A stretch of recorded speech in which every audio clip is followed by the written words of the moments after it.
avant de le faire passer à l'estomac pour digérer. Amen, amen. Et donc nous sommes des brebis. Écoute ce message, réécoute ce message, écoute ce message, réécoute ce message, jusqu'à ce que ça produise le changement que ça doit produire en toi. Parce que seulement un changement visible va apporter des résultats visibles. Je te bénisse.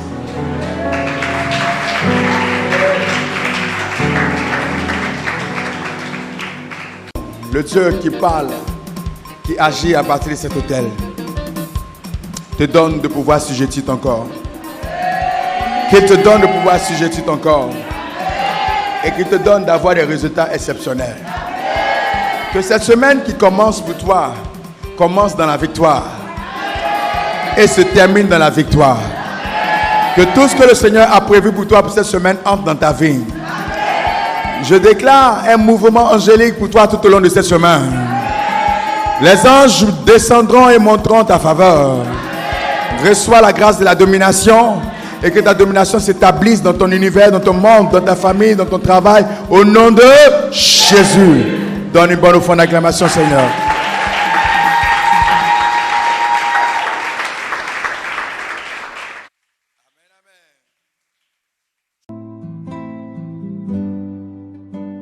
Merci d'avoir suivi ce programme. Restez connectés sur nos différentes pages. À très bientôt pour notre moment d'enseignement. Soyez bénis.